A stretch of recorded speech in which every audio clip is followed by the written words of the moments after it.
Di saat melakukan ibadah kepada Allah, yang pertama sekali harus dengan ikhlas. Semata-mata, ibadah tersebut kita kerjakan karena perintah Allah, bukan karena sesuatu yang lain. Pada kali ini kita membahas salah satu firman Allah dalam surat Ankabut, ayat 45 yang berbunyi, "Sesungguhnya salat itu mencegah dari perbuatan keji dan mungkar."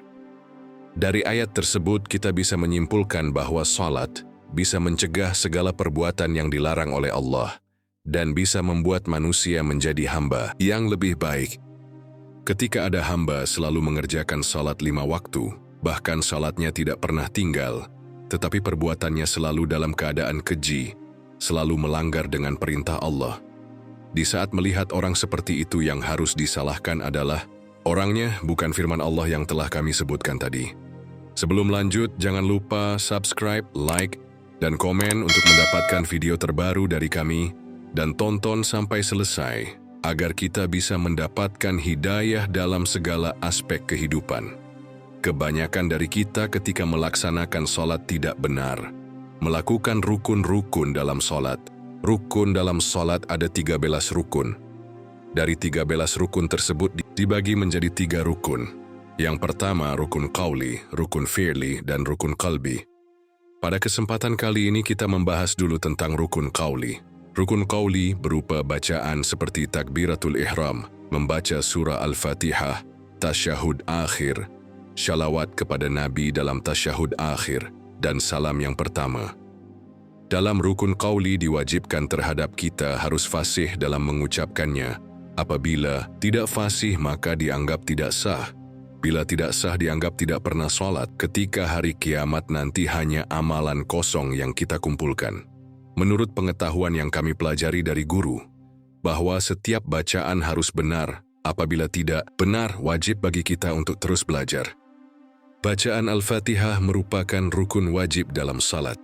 Bila Al-Fatihah tidak benar saat dibaca, bahkan bisa berubah makna dari ayat tersebut, maka salat itu ditolak oleh Allah. Percaya tidak percaya, inilah para alim ulama berkata, barang siapa yang tidak benar dalam melakukan rukun-rukun dalam salat dan perintah Allah yang lain, maka mereka diampuni selama mereka terus menuntut ilmu agama. Salat bukan hanya sekedar duduk berdiri, bukan tradisi dan adat yang diturunkan oleh nenek moyang kita, tetapi salat harus kita kerjakan sesuai dengan perintah dari Allah. Salat yang dilakukan dengan secepat kilat kemungkinan besar rukun qauli tidak fasih dan bisa berubah maknanya. Ketika berubah makna salat itu dianggap rusak, barang yang sudah rusak tidak diterima lagi oleh pemiliknya. Belajar salat tidak memadai belajar dengan nenek, kakek, ibu, dan ayah ketika masih kecil, tetapi belajar salat terus kita perbaiki selama hayat masih di kandung badan. Ketika duduk mari merenungi sejenak tentang ibadah yang kita kerjakan, terutama dalam ibadah salat. Apakah salat kita sudah benar atau tidak? Yang paling disayangkan lagi adalah orang-orang yang tidak sadar dengan kesalahannya dalam melakukan ibadah. Hal ini disebabkan malas dalam menuntut ilmu agama atau jauh dari alim ulama. Bacaan Bismillah dan Al-Fatihah adalah satu surah dalam Al-Quran. Bila Bismillah dibaca tidak benar, maka batallah segala rukun yang akan dilakukan selanjutnya. Dalam hadits disebutkan, berfikir sesaat lebih baik daripada ibadah 70 tahun. Hadis ini menekankan pentingnya merenungkan dan berpikir secara mendalam. Ibadah yang kita kerjakan dalam kehidupan, apakah ibadah kita sudah memiliki kualitas baik atau belum? Ibadah bukan hanya kuantitas, tetapi juga harus berkualitas.